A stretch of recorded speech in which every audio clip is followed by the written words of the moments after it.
Hello friends, welcome to यत्न investment academy और tax video में आप सभी का फिर से स्वागत है। दोस्तों हमारा सीरीज चल रहा है क्रिप्टो करेंसी के टैक्सेशन पे। क्रिप्टो करेंसी में बहुत सारे अलग अलग टाइप के ट्रांजैक्शन होते हैं। वो ट्रांजैक्शन क्या होते हैं और उनका टैक्सेशन कैसे होता है वो हम देख रहे थे। पिछले वीडियो में हमने पहले नंबर के वीडियो में हमने ये देखा था कि भाई how it is been taxation क्या होता है, उसका लॉसेस का क्या होता है, लॉसेस कैरी फॉरवर्ड के रिलेटेड क्या रूल्स हैं। तो ये हमने पिछले वीडियो में देखा था। प्लस हमने देखे थे कुछ ट्रांजैक्शंस क्रिप्टो के कि भाई जैसे सैलरी के फॉर्म में रिसीव हुआ तो क्या होगा, हमने वॉलेट टू वॉलेट ट्रांसफर किया तो क्या होगा, हमने उसको लिया और ऐसे ही होल्ड करके रखा तो क्या होगा। अब नाउ इन टुडेज वीडियो हम आगे के कुछ उसके ट्रांजैक्शंस देखेंगे। जैसे हम उसमें देखेंगे कि भाई पहले तो टीडीएस के प्रोविजन क्या एप्लीकेबल होते हैं, उसमें टीडीएस कैसे एप्लीकेबल होता है वो पहले हम देखेंगे। फिर हम देखेंगे कि भाई उसमें स्पेंडिंग होता है। मैं अगर क्रिप्टो से कुछ बाइंग करता हूं या मुझे कुछ सेल करने के बाद क्रिप्टो करेंसी मिलता है एक्सचेंज में, तो उसका ट्रांजैक्शन का टैक्सेबिलिटी कैसे होगा। फिर हमारे पास में अगर मैंने डोनेशन किया है, मैंने गिफ्ट किया है, मैंने स्वैप किए हैं, एक क्रिप्टो से दूसरे क्रिप्टो में स्वैप किए हैं, तो क्या टैक्सेशन होगा। और इसके साथ में एयर ड्रॉप्स और फिर आईटीआर में उसका रिपोर्टिंग, ये हम ट्रांजैक्शन देखेंगे। इसके बाद के एक वीडियो में हमारे पास में जो बचे हुए हैं वो है जो बाकी यील्ड फार्मिंग, स्टैकिंग, ये जो है ये हम स्ट्रैटेजीज देखने वाले हैं। डिफी स्ट्रैटेजी जिनको बोलते हैं कि भाई वो स्ट्रैटेजी को हम देखेंगे कि भाई क्या क्या ट्रांजैक्शंस क्रिप्टो में होते हैं।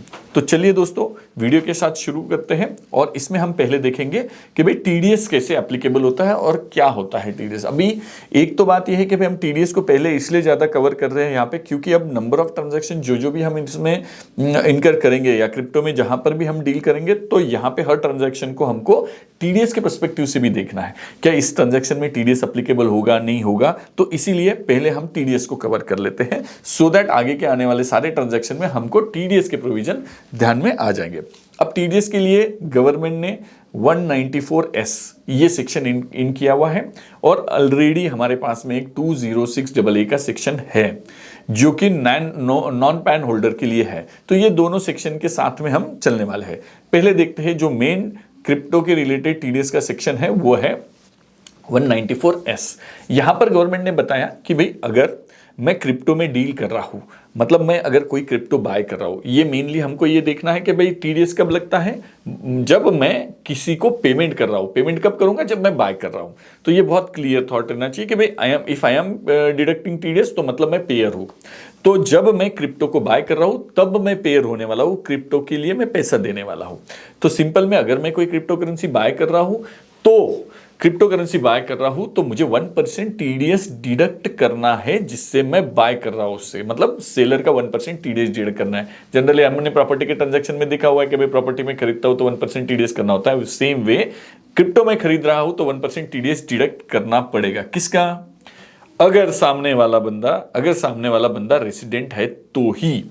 जो सेलर है वो रेसिडेंट होना चाहिए। अगर मैं एनआरआई से खरीद रहा हूं तो नो इशू, हमको टीडीएस नहीं करने पड़ेंगे, उसके बाकी इंप्लीकेशन रहेंगे, that is different story. But मैं एनआरआई से कुछ क्रिप्टोज खरीद रहा हूं तो मुझे एप्लीकेबल होगा। तो मतलब सब में इंपॉर्टेंट बात है कि ये किसको एप्लीकेबल होने वाला है, 194S जिसको 1% टीडीएस उनको एप्लीकेबल होने वाला है जब मैं किसी रेसिडेंट से क्रिप्टो बाय कर रहा हूं। यहां पे गवर्नमेंट का क्लियर एजेंडा है कि भाई अगर कोई सेलर है जो इंडिया में रेसिडेंट है और अगर वो क्रिप्टो बेच रहा है तो ये देखना है उनको कि उसने टैक्स भरा कि नहीं। हमारे बायर के ऊपर कोई लेना देना नहीं है, उनको ये देखना है कि भाई जो सेलर है उसने टैक्स भरा कि नहीं भरा। इसलिए बायर को बोल दिया अगर तू आई मे बी एनीवन, मैं नॉन रेसिडेंट हो सकता हूं, रेसिडेंट हो सकता हूं, मैं कंपनी हो सकता हूं, एलएलपी हो सकता हूं, कुछ भी हो सकता हूं, बट अगर सेलर रेसिडेंट है तो डिडक्ट द टीडीएस। उसके लिए 1% का रेट भी फ्रीज कर दिया, 1% का रेट फ्रीज कर दिया। अब ये रेट अगर फ्रीज कर दिया है तो क्या इसमें कोई एग्जम्पशन भी दिया है? अब मुझे तो मैं खरीद रहा हूं, अब मैंने जाके, अब इतने सस्ते में तो आएगा नहीं, पर मान लो कि भाई बहुत ही लोकल करेंसी है और मैंने 2 रुपए की क्रिप्टो खरीद ली किसी से, रेसिडेंट से, मतलब आपसे किसी से 2 रुपए की खरीद ली। अब मैं वो 2 रुपए पे 1% टीडीएस डिडक्ट करूंगा क्या? नहीं, ऐसा नहीं है। गवर्नमेंट ने उसके लिए भी कैपिंग दे रखी है। गवर्नमेंट ने ये बोला है कि भाई गवर्नमेंट ने 2 कैटेगरी में पर्सन को डिवाइड कर दिया, एक तो स्पेसिफाइड और एक नॉन स्पेसिफाइड।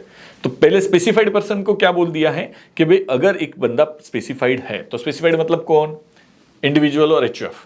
इंडिविजुअल और एचयूएफ है जिसका सालाना टर्नओवर पिछले साल में, जो ईयर खत्म हो गया है, जिसका साल का टर्नओवर पिछले साल में अगर बिजनेस में है तो 1 करोड़ से कम है और अगर प्रोफेशन में है तो 50 लाख से कम है। अगर 1 करोड़ और 50 लाख के अंदर में उसका ईयर का टर्नओवर पिछले साल का रहा तो वो इंडिविजुअल और एचयूएफ होगा तो ही, इंडिविजुअल और एचयूएफ होगा तो ही वो स्पेसिफाइड पर्सन है।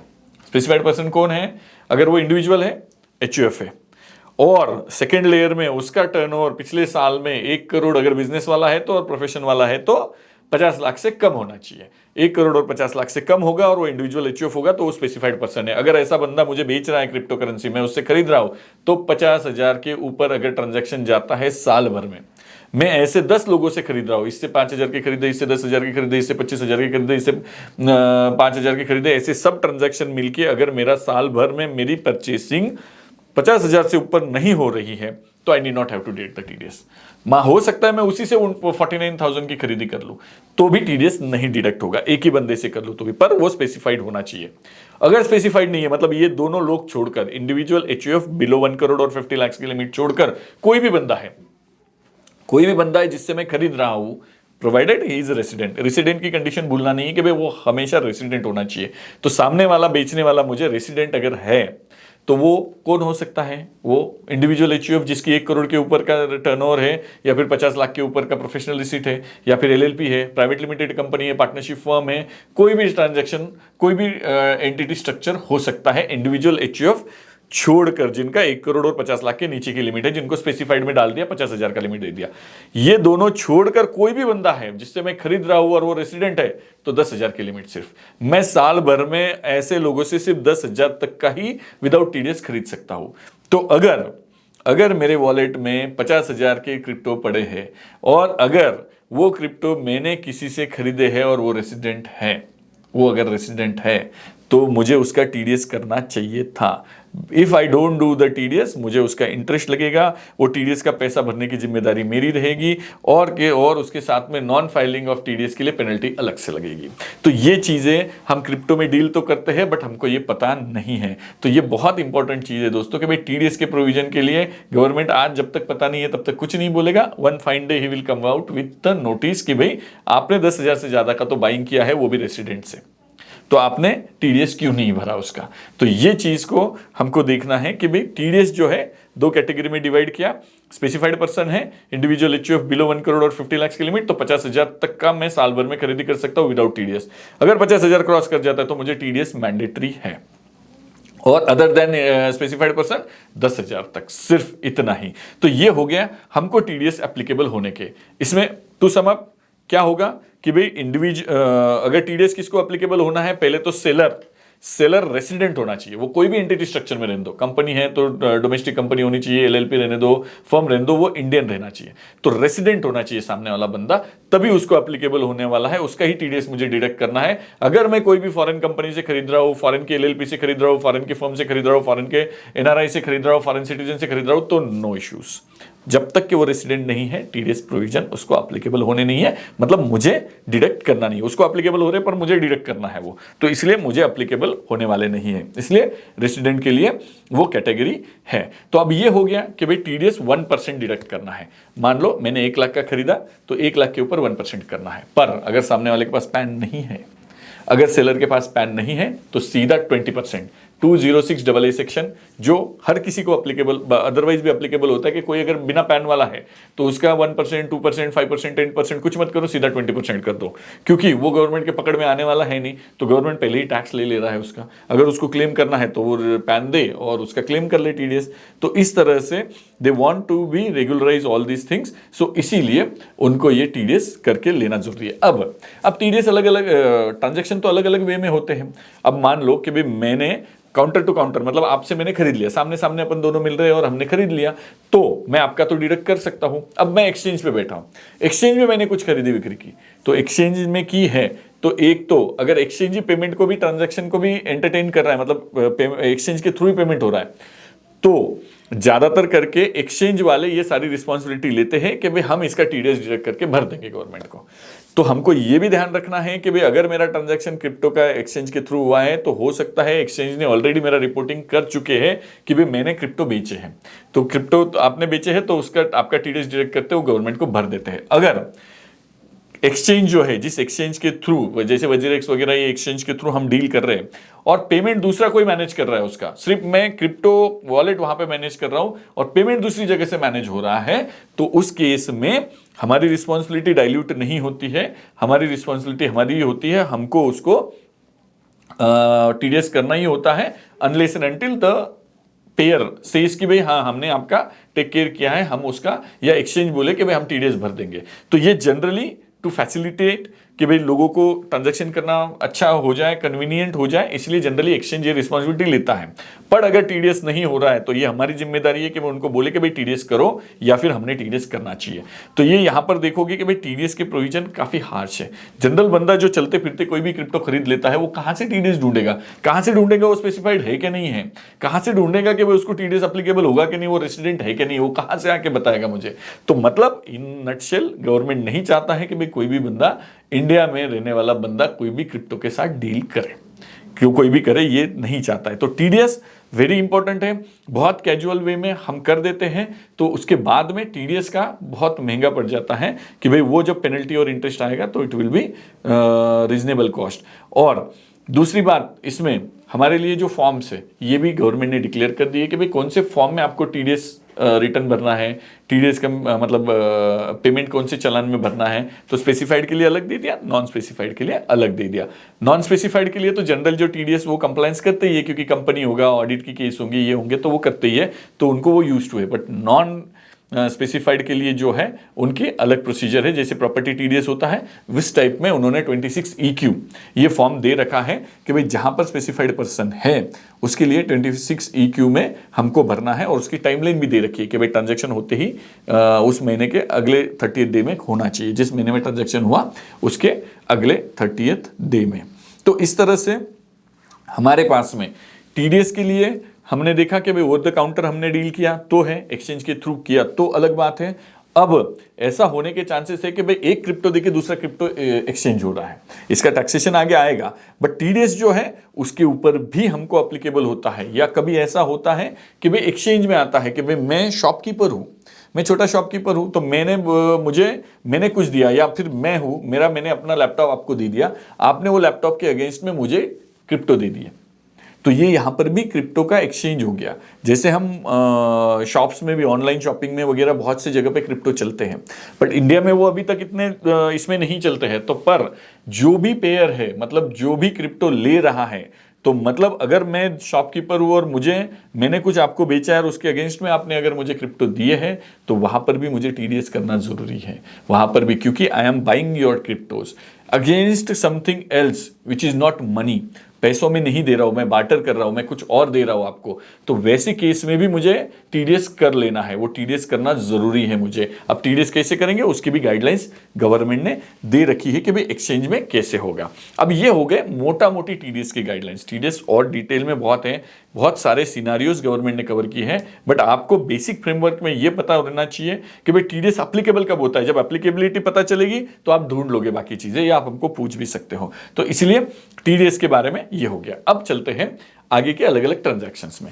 अब स्वैपिंग होता है क्रिप्टो में, क्या होता है, स्वैपिंग होता है। जनरली मैंने दे दिया बिटकॉइन और मैंने ले लिया और कोई इथेरियम ले लिया, या फिर USDT ले लिया, तो कुछ और ले सकता हूं मैं। तो ऐसे होते हैं जनरली एक्सचेंज पे ट्रांजैक्शन होते हैं, या अदरवाइज भी होते हैं कि भाई एक देके दूसरा लिया जाता है। तो ऐसे केस में इनकम टैक्स कैसे डील करेगा, इनकम टैक्सेशन कैसे होगा। अब हमने तो टीडीएस देख लिया, वो अलग पार्ट हो गया। अब हम रेगुलर में देखेंगे कि भाई जैसे बार्टर ट्रांजैक्शन होते हैं, स्वैपिंग होता है एक क्रिप्टो से दूसरे क्रिप्टो में। यहां पे दो चीजें हैं, बाइंग सेलिंग भी होता है क्रिप्टो के अंदर में, मतलब शॉपकीपर का एग्जांपल हमने लिया था, और क्रिप्टो टू क्रिप्टो भी स्वैपिंग होता है, एक क्रिप्टो से दूसरे क्रिप्टो में। तो हम पहले देख रहे हैं क्रिप्टो टू क्रिप्टो, एक क्रिप्टो से दूसरे क्रिप्टो में कन्वर्ट हो रहे हैं हम। तो ये बेच के दूसरा लिया, it is as good as simple कि भाई मैंने बिटकॉइन दिया और मैंने इथेरियम लिया। अब मेरे तरफ से क्या गया, बिटकॉइन गया, मुझे आया क्या, इथेरियम आया। तो अब जब मैं बिटकॉइन दे रहा हूं, मतलब I am selling my bitcoins, तो मेरे लिए सेलिंग हो गया वो। तो अब सेलिंग के लिए प्राइस क्या आएगी, तो जो करेंसी मैं बाय कर रहा हूं, ले रहा हूं, मतलब मैंने इथेरियम लिया, मैंने एक बिटकॉइन दिया और 100 इथेरियम लिया। अब 100 इथेरियम लिया तो 100 इथेरियम की मार्केट प्राइस क्या है, मार्केट प्राइस जो रहेगी वो मेरी सेल प्राइस हो गई, मेरे बिटकॉइन की सेल प्राइस वो हो गई। तो मान लो मेरे एक बिटकॉइन की प्राइस 1 लाख रुपए है, और उनके 100 इथेरियम की प्राइस भी 1 लाख ही है मानते हैं हम, आगे पीछे हो ही सकता है, तो 1 लाख ही ऐसा मानते हैं। तो 1 लाख है 100 इथेरियम लेने की, तो वो 1 लाख मेरी क्या हो गई, सेल कंसिडरेशन हो गई। बाइंग, मैंने जितने में बिटकॉइन बाई किया था वो मेरी बाइंग प्राइस हो गई। अब सेलिंग माइनस बाइंग मेरा क्या हो गया, प्रॉफिट। ये प्रॉफिट मेरा कितने से टैक्स होगा, 30% से स्टेट टैक्स होगा। हमने पिछले वीडियो में देख लिया कि टैक्सिंग कैसे होता है, तो 30% प्लस सरचार्ज एंड सेस, ये सब मिलके हमारा टैक्सिंग हो जाएगा।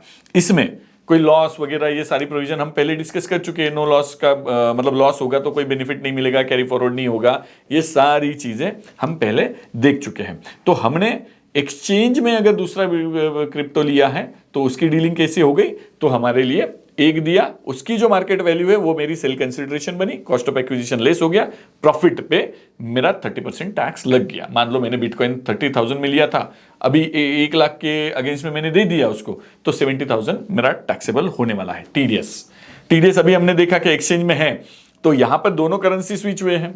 तो मेरे पास में क्या आई है, इथेरियम आई है, कितने की आई है, 1 लाख की आई है। I am buyer for that. मैंने एक बिटकॉइन देके 100 इथेरियम लिए हैं, 1 लाख के इथेरियम मेरे पास आए, तो मेरी जिम्मेदारी है कि भाई मैं उस पर 1% मतलब 1,000 का टीडीएस भरूं। अब मैं तो उसको पे कुछ नहीं कर रहा हूं, मैंने उसको 1 भी रुपया पे नहीं किया, मैंने तो बिटकॉइन दिया, अब टीडीएस कहां से भरूं। तो मुझे पहले उससे 1,000 रुपया लेना है, चालान भर के लेना है, वो चालान मैं भरूंगा तब जाके ये एक्सचेंज होगा। चालान भरूंगा नहीं तो मेरी जेब से जाएगा, नहीं तो मेरी जेब से जाएगा, क्योंकि वो टीडीएस का क्रेडिट भी तो उसी को मिलना है, तो वो टीडीएस का क्रेडिट उसी को मिलना है। और सेम वे में मैंने जो बिटकॉइन उसको दिया है, मैंने बिटकॉइन दिया है उसको, तो बिटकॉइन के लिए मैं सेलर हूं और वो बायर है, मैं सेलर और वो बायर है, तो वो बायर भी मेरे 1 लाख पे 1,000 का टीडीएस करेगा। मतलब दोनों के लिए टीडीएस सिमिलर लगने वाला ही है, वो अपना भरेगा, मैं अपना भरूंगा। पर गवर्नमेंट के लिए क्या फायदा हुआ, गवर्नमेंट को यह पता चला कि दोनों ने क्रिप्टो में डील किया है, दोनों ने सेल किया है, इनका गेन टैक्सेबल हुआ कि नहीं हुआ, ये देखो रिटर्न में। तो गवर्नमेंट के पास में सब रिकॉर्ड है। अगर एक्सचेंज के थ्रू होता है स्वैपिंग, तो हो सकता है एक्सचेंज ही उसका सारा कंप्लायंस कर रहा है, तो दोनों का टीडीएस एक्सचेंज भर देगा, वो कोई प्रॉब्लम नहीं रहेगा। पर अगर ऐसा नहीं है तो मुझे अश्योर करना है कि भाई इस पे कंप्लायंस हुआ कि नहीं हुआ। पर बेसिक कंडीशन जो हमने कभी नहीं भूलनी है कि भाई जो देने वाला है क्रिप्टो मुझे, वो रेसिडेंट होना चाहिए। मैं इथेरियम ले रहा हूं तो सामने वाला देने वाला रेसिडेंट होना चाहिए। अगर वो नॉन रेसिडेंट रहेगा तो कोई जरूरत नहीं, पर अगर वो नॉन रेसिडेंट है मान लेते हैं, तो वो मेरा तो टीडीएस नहीं डिडक्ट, मैं उसका नहीं करूंगा, पर बिकॉज मैं रेसिडेंट हूं तो वो मेरा जरूर करेगा। उसको 1,000 तो भरना जिम्मेदारी है उसकी, क्योंकि मैं रेसिडेंट हूं। तो यहां पर जो रेसिडेंट सेलर है उसका टीडीएस होना जरूरी है। सामने वाला कौन है मैटर नहीं करता, बायर कौन है, वो नॉन रेसिडेंट हो सकता है, कोई भी हो सकता है, पर रेसिडेंट का टीडीएस होना जरूरी है। तो इस तरह से हमने देख लिया कि भाई बार्टर जो हो रहा है, वैसे केस में अगर एक्सचेंज के थ्रू है तो जनरली 99% एक्सचेंज केयर कर लेता है। अगर मैं ऑफ मार्केट कर रहा हूं, मैं exchange to wallet to wallet exchange कर रहा हूं, तो मुझे ध्यान रखना है कि भाई मुझे, अगर वो रेसिडेंट है तो मुझे टीडीएस के प्रोविजन ध्यान रखना है। अब अगला ट्रांजैक्शन टाइप आता है स्पेंडिंग। अब मैंने कुछ क्रिप्टो करेंसीज मेरे पास जो भी है, इथेरियम है मेरे पास में, तो मैंने वो इथेरियम देके मैंने एक लैपटॉप बैग खरीद लिया ऑनलाइन से, अमेजोन से बोलो, इस पे बोलो, मुझे पता नहीं वहां पे चलते हैं कि नहीं चलते बिटकॉइन, बट अगर मान लेते हैं चलते हैं, तो वहां पर मैंने अपने 100 जो मेरे पास इथेरियम आए हुए थे, उसी एग्जांपल को कंटिन्यू करते हैं, तो मैंने उसमें से 10 इथेरियम देके मैंने एक लैपटॉप बैग खरीद लिया।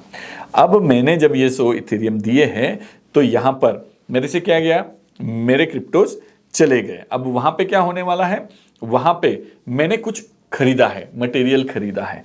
अब यहां पर मेरे से क्रिप्टो गए कि नहीं गए, गए। अब क्योंकि ये क्रिप्टो मेरे से चले गए हैं, मैंने उसके अगेंस्ट में बैग खरीदा है, तो फिर भी ये ट्रांजैक्शन क्या गिना जाएगा, ट्रांसफर गिना जाएगा। It is barter transaction. मैं मनी में डील ही नहीं कर रहा हूं, मैं एक कमोडिटी देके दूसरी कमोडिटी ले रहा हूं, तो ये ट्रांजैक्शन ट्रांसफर ट्रीट होगा, इसके अंदर में मुझे टैक्सेशन आएगा। अब मैंने 10 इथेरियम दिए, तो उन 10 इथेरियम की आज की मार्केट वैल्यू, जिस दिन मैं दे रहा हूं उस दिन की market value will be my sale price. मान लो मैंने 100 लिए थे 1 लाख में, अब मेरे एक एक की वैल्यू जो है 1,000 है, 1,000 के अगेंस्ट में अब मार्केट में जिस दिन मैंने 2-3 महीना होल्ड किया और उसके बाद मैंने दिया, जब तक कि उसकी वैल्यू हो गई 2,000 रुपए, 2 लाख के हो गए वो 100 इथेरियम। तो अब मैंने जब उसमें से कुछ इथेरियम दिए हैं, तो मेरे पास में मैंने जो, मान लो मैंने 10,000 देने थे, तो मैंने उसके लिए इथेरियम दे दिए 10 इथेरियम दे दिए थे।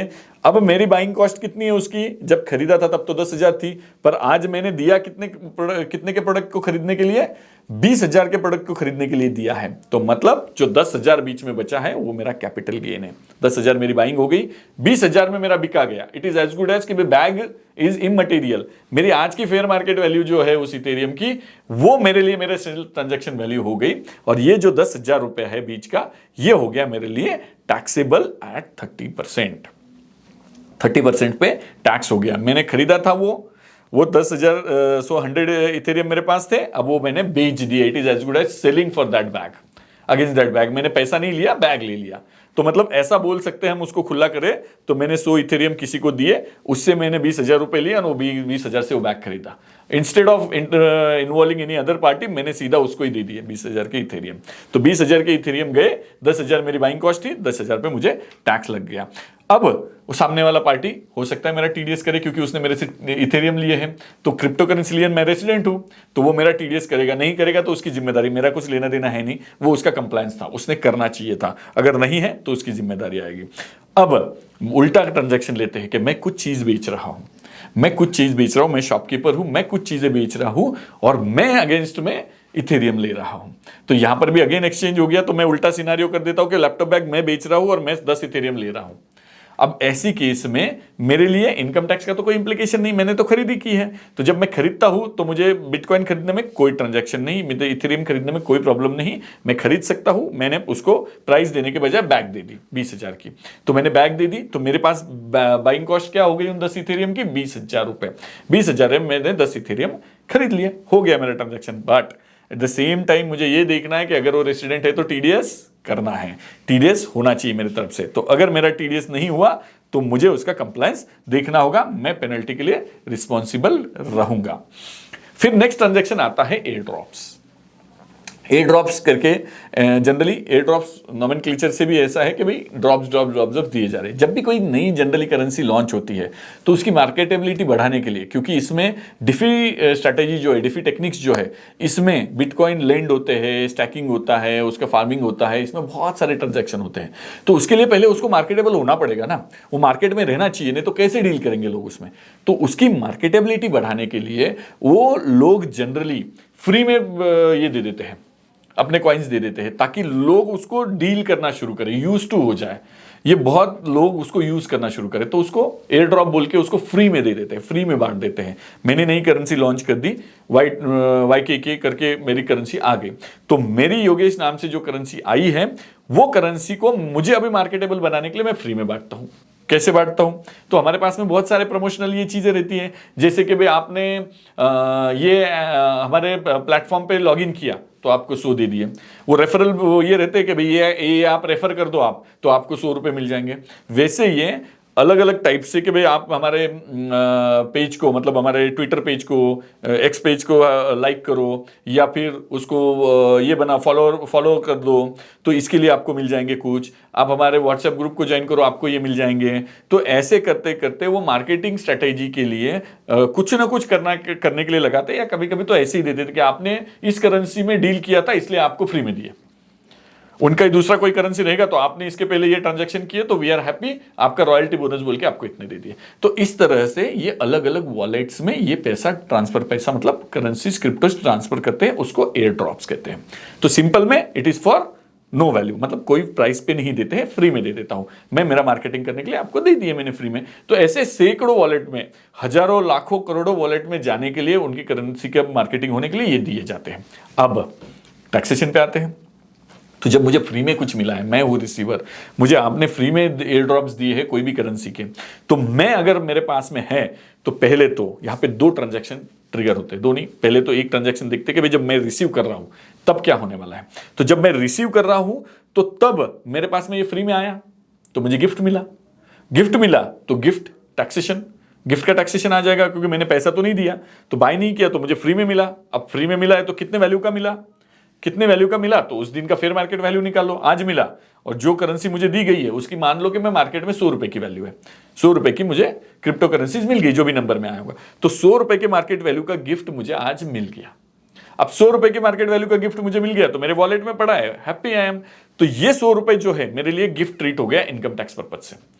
अब गिफ्ट ट्रीट हो गया तो गिफ्टिंग के प्रोविजन है, तो गिफ्टिंग के प्रोविजन क्या है कि भाई अगर नॉन रिलेटिव से मिला है मुझे, अब क्योंकि हम बोल रहे हैं कि भाई मास में ये सबको बांटे तो मेरा रिलेटिव तो है नहीं वो, तो नॉन रिलेटिव है तो 50,000 के ऊपर मिला होगा तो टैक्सेबल, बिलो मिला होगा तो not taxable. During the year मुझे ऐसे फ्री में गिफ्ट जो है 50,000 के नीचे मिल रहे हैं ड्यूरिंग द ईयर। हाँ, एक ट्रांजैक्शन नहीं है ये बहुत इंपॉर्टेंट है कि भाई gift from non relative should be with in year, मतलब एक साल में 50,000 से नीचे मिलना चाहिए। मतलब आपको 10 कंपनी वालों ने, क्रिप्टो वालों ने एयर ड्रॉप्स दे दिए थोड़े थोड़े थोड़े थोड़े करके, किसने 5,000 दिए, 10,000 दिए, 50,000 दिए, 5,000, 10,000 ऐसा करते करते यू आर क्रॉसिंग यूर 50,000, तो सभी टैक्स हो जाएगा, सभी टैक्स हो जाएगा। तो ये जब मुझे साल भर में 50,000 के नीचे नॉन रिलेटिव से गिफ्ट मिलता है, साल भर में 50,000 के नीचे नॉन रिलेटिव से गिफ्ट मिलता है तो एग्जम्प्ट। 50,000 क्रॉस करते ही पहले के 50,000 भी टैक्सेबल हो जाते हैं, ऐसा नहीं कि सिर्फ 50,000 के ऊपर के टैक्स होंगे, सभी टैक्स हो जाएगा। तो यहां पर जो मुझे पहला ट्रांजैक्शन हिट हो गया कि मुझे फ्री में एयर ड्रॉप्स मिला, that is my income will be taxed eight, अगर वो 50,000 से ऊपर है तो नॉर्मल स्लैब रेट से टैक्स हो जाएगा। इसके लिए 30% का ब्रैकेट नहीं है, ये मैं कोई डील करके नहीं आया हूं, मुझे फ्री में मिले हैं तो गिफ्ट के जैसा टैक्सेशन होगा। अगर मेरे पास में दूसरा कोई इनकम नहीं है और मेरे पास में सिर्फ 1 लाख के मुझे एयर ड्रॉप्स मिले हैं तो 1 लाख है इसलिए 50,000 के ऊपर होने से वो टैक्सेबल होना है, पर मेरे पास दूसरा कोई इनकम नहीं तो जीरो टैक्स, कोई प्रॉब्लम नहीं। पर अगर मैं 50 लाख के ऊपर या कुछ 30% ब्रैकेट में हूं तो 30% टैक्स लग जाएगा, 30,000 देना पड़ेगा, तो मतलब मेरे ब्रैकेट के हिसाब से मुझे टैक्स हो जाएगा। ये फर्स्ट ट्रांजैक्शन। अब मेरे पास में पड़े हैं वो एयर ड्रॉप्स, आके वाईके के नाम के एयर ड्रॉप्स मेरे पास में पड़े हैं, अब मैं उसको कुछ ना कुछ तो करूंगा, तो मान लो 2 साल के बाद मैं इसको बेचता हूं तो अब वापस नॉर्मल सारी प्रोविजंस एप्लीकेबल हो जाएंगे। मैं उसको बेच भी सकता हूं, मैं उसको स्वैप भी कर सकता हूं, मैं उसको स्पेंडिंग के लिए यूज कर सकता हूं कि भाई कोई परचेसिंग के लिए यूज कर सकता हूं। तो जिस भी ट्रांजैक्शन में वो फिट होगा उस टाइप के ट्रांजैक्शन के साथ में उसकी टैक्सेबिलिटी आएंगी। अभी हम सिंपल में समझ लेते हैं कि मैंने बेच दिए, 2 साल के बाद वो जो मुझे 100 रुपए 1 लाख के आए थे उसकी वैल्यू हो गई 2 लाख, मैंने 2 लाख में उसको मार्केट में बेच दिया कुछ समय के बाद में, कुछ भी समय में, तो 1 लाख के एयर ड्रॉप्स 2 लाख में बेचे गए। तो अब ये जो बीच का 1 लाख है वो 1 लाख 30% से सीधा टैक्स होगा। अब यहां पे वो 30% का रूल लगेगा, even though I don't have any other income, मेरे पास में 0 इनकम है, सिर्फ 1 ही लाख का इनकम है जो कि मैंने क्रिप्टो बेच के मिला है मुझे। तो क्रिप्टो बेच के 1 लाख तो मेरी परचेसिंग प्राइस हो गई जो कि मैंने ऑलरेडी टैक्स कर चुका हूं। तो मेरे पास में यहां पे even though I got it for free, मेरे पास में फ्री में आए थे, तो भी ये फ्री में आने के बाद भी यहां पर मैंने उस पर 1 लाख को ऑफर कर दिया था पहले ही, क्योंकि मुझे पहले मिले तभी मैंने कर दिया, वो वहां पे जो ब्रैकेट था वहां पे टैक्स हो गया। तो अब मेरी बेंचमार्क बन गई है, ये कॉस्ट ऑफ एक्विजिशन 1 लाख बन गई। अब मैंने 2 लाख में बेचा, तो 2 लाख में बेचा तो ये बीच का जो 1 लाख का डिफरेंस है ये 30% से टैक्स होगा। अब मेरे पास में इनकम दूसरा रहो नहीं रहो, मैं कोई भी ब्रैकेट में रहो, तो भी ये 30% से ही टैक्स होना है। मेरे पास में सिर्फ 1 लाख का इनकम है तो भी ये 30% से ही टैक्स होना है। तो 2 ट्रांजेक्शन हुए, पहले टाइम में मुझे एयर ड्रॉप्स मिले, वो मेरे रेगुलर स्लैब रेट से टैक्स हो जाएगा एट फेयर मार्केट वैल्यू। वो फेयर मार्केट वैल्यू मुझे आगे के ट्रांजैक्शन के लिए कॉस्ट ऑफ एक्विजिशन बनी। जब मैं बेचूंगा तो ये सेल माइनस ये कॉस्ट ऑफ एक्विजिशन, बीच वाला ट्रांजैक्शन फ्लैट 30% प्लस सरचार्ज से इस पे टैक्स हो जाएगा। तो ये सिंपल में हो गया एयर ड्रॉप का टैक्सेशन। दोस्तों यहां पे हमने एयर ड्रॉप के रिलेटेड ये देख लिया कि भाई सेल करने के बाद क्या होगा। अब इसमें स्पेंडिंग हो सकता है, स्वैपिंग हो सकता है, ट्रांसफर बिटवीन द वॉलेट हो सकता है, होल्डिंग में भी पड़ा रह सकता है। तो वो ट्रांजैक्शन हम कैटेगरी वाइज अलग अलग देख ही रहे, तो आप वहां पे जाके देखिए, हर बार हम रिपीटेटिवली अलग से कुछ उसको रिपीट नहीं करेंगे। तो इस तरह से दोस्तों हमने देख लिया एयर ड्रॉप्स कैसे टैक्स होता है। अब आता है डोनेशन का। डोनेशन, मेरे पास में बहुत सारे क्रिप्टो करेंसीज हैं, मैं कुछ डोनेट करना चाहता हूं, चैरिटी करना चाहता हूं। तो चैरिटी करने के लिए जब मैं जा रहा हूं तो मैंने पैसों में नहीं किया, मैंने दे दिया क्रिप्टो करेंसीज, मैंने इथेरियम दे दिया, बिटकॉइन बोल दो, बिटकॉइन बोल दिया। तो मैंने दे दिया, मुझे 1 लाख डोनेट करना था तो 1 लाख वर्थ के मैंने बिटकॉइंस एक संस्था को दे दिया, वो रिसीव कर रहे, वो ले रहे उसको, तो हमने उनको दे दिया। अब यहाँ पे होगा क्या, यहाँ पे 2 ट्रांजेक्शन हो गए। एक तो मैंने डोनेशन किया, डोनेशन किया मतलब यहां पे पहले तो एक इंपॉर्टेंट बात समझनी जरूरी है कि भाई donation in kind is not at all allowed, not at all allowed. मतलब आपको उसका एग्जम्पशन नहीं मिलेगा, डिडक्शन नहीं मिलेगा। जो हम डोनेशन देने के बाद 50% या 100% डिडक्शन लेते हैं वो नहीं मिलेगा। वो कब मिलता है, जब वो कैश और चेक में, मतलब चेक में बैंकिंग ट्रांजेक्शन थ्रू है तो ही मिलता है। अगर इन काइंड है तो नहीं मिलेगा। तो पहली बात, मुझे वो जो डोनेशन दिया है उसका कोई बेनिफिट मिलेगा, नॉट एट ऑल। मैंने 1 लाख का दिया है तो भी इनकम टैक्स रिटर्न में जब फाइल करने जाऊंगा तो डोनेशन के कॉलम में मैं 0 बताऊंगा, क्योंकि ये इन काइंड है, ये नॉट इन बैंक ट्रांसफर से हुआ नहीं है, तो ये वहां पे खत्म हो गया। तो दोस्तों अगर मैं डोनेशन करता हूं तो if I am donating something, तो मुझे उस दिन पे डोनेशन की डेट पे जो उसकी फेयर मार्केट वैल्यू थी वो मेरी सेल कंसिडरेशन ट्रीट होगी, और जितने में मैंने बाय किया था वो मेरी कॉस्ट ऑफ एक्विजिशन ट्रीट होगी, और डिफरेंस जो है वो टैक्सेबल हो जाएगा।